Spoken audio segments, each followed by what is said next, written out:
Something is happening at Dollar Tree right now that's causing people to buy way more than they normally would. And once you understand why, you're probably going to start doing the same thing. Carts are coming out of stores loaded down in a way that just isn't normal for a dollar store. And by the end of this video, you'll understand exactly what's driving it, which 8 categories are getting hit the hardest, and whether this is actually something worth reacting to yourself. If you're new here, this channel breaks down what's actually happening behind the scenes at Dollar Tree, not just what's on the shelf. So if that's useful to you, go ahead and hit subscribe before we get into it, because understanding a shift like this early is the whole reason it's worth paying attention to. Before we get into the specific categories, let's talk about what's actually causing this. Over the past several weeks, Dollar Tree has been rolling out a broader restructuring of its pricing tiers, something we've actually covered on this channel before, pushing more products into the $3, $4, and $5 range while trying to keep the core $25 section focused on the fastest moving basics. What's new is that this restructuring appears to be accelerating, and combined with rising import and shipping costs across the retail industry more broadly, shoppers in a lot of locations are starting to notice specific items either jumping in price or disappearing from the shelf entirely with little warning. Once people started noticing that pattern locally, word spread fast, and that's exactly what's turned into the stockpiling behavior we're seeing right now. One more thing before we start.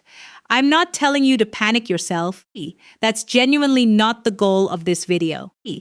I want to walk you through what's actually happening so you can make an informed decision about whether stocking up on anything specific makes sense for your own household, rather than just reacting because everyone around you is doing it. All right, let's get into it. Number 1, basic household cleaning supplies, especially dish soap, all-purpose cleaner, and laundry detergent packets.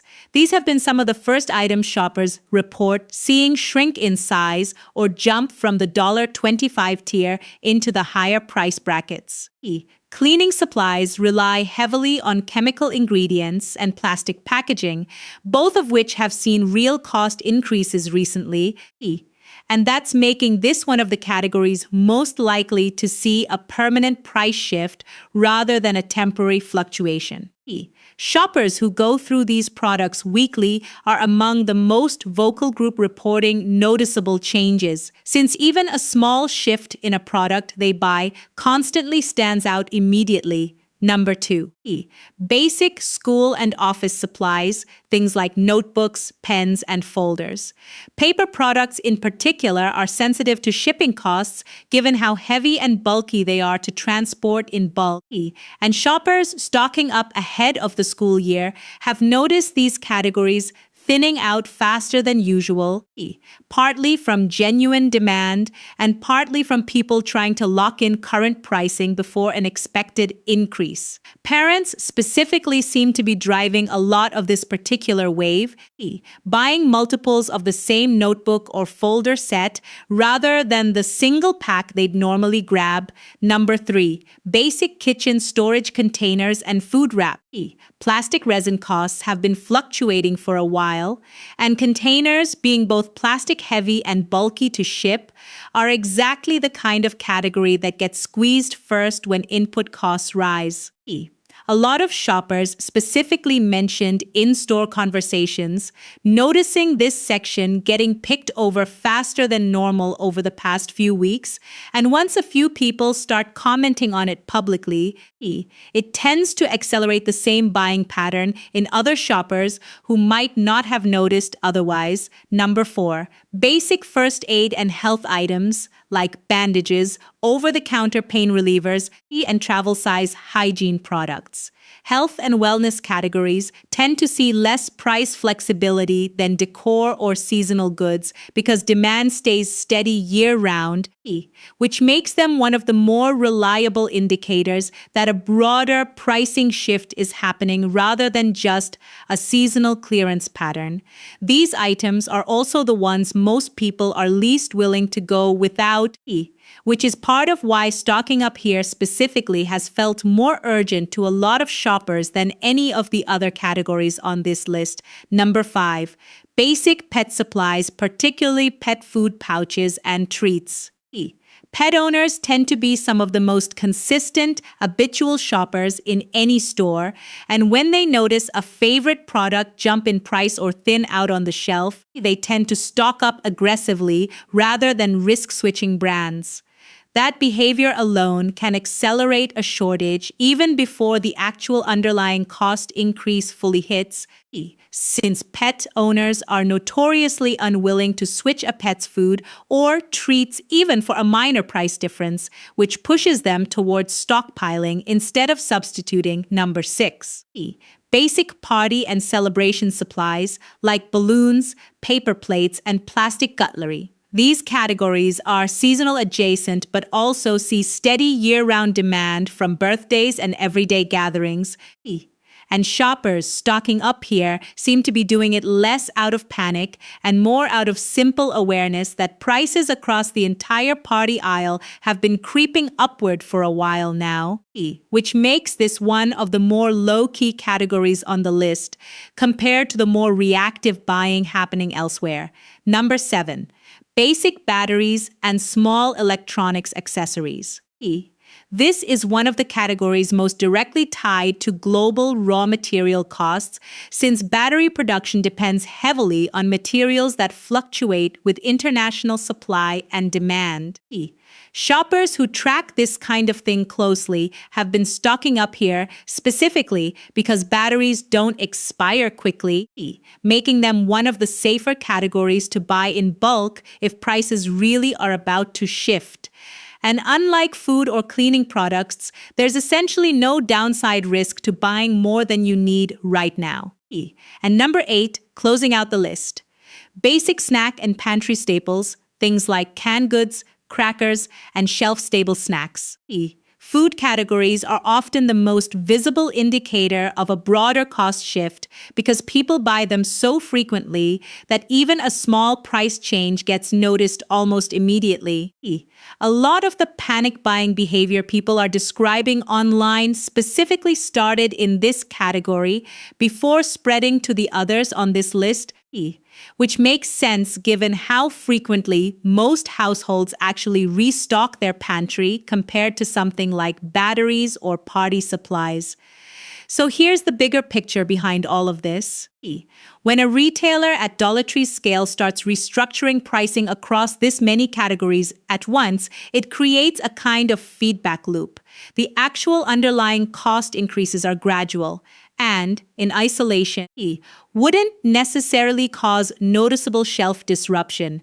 But once shoppers start noticing even a handful of price changes or thin shelves, word spreads fast, especially through social media and word of mouth locally.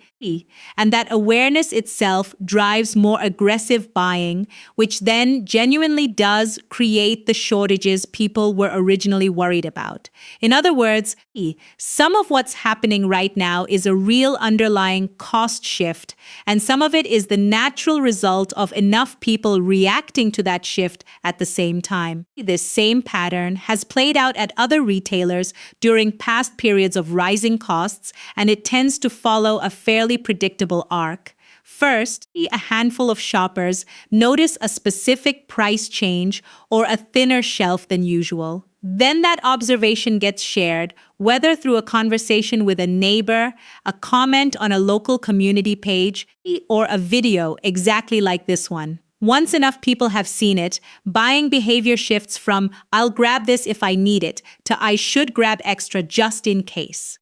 And that shift alone is often enough to turn a manageable adjustment into something that feels, at least temporarily, like an actual shortage. It's also worth understanding that this kind of behavior tends to be self-limiting. Once a retailer notices unusually high demand in a specific category, they typically respond by increasing order quantities from suppliers to catch up, which usually stabilizes shelves again within a few weeks to a couple of months, assuming the underlying supply chain can keep pace. That means the current wave of stockpiling, while understandable, isn't necessarily a sign of a long-term shortage. It's more likely a short-term supply and demand mismatch working itself out.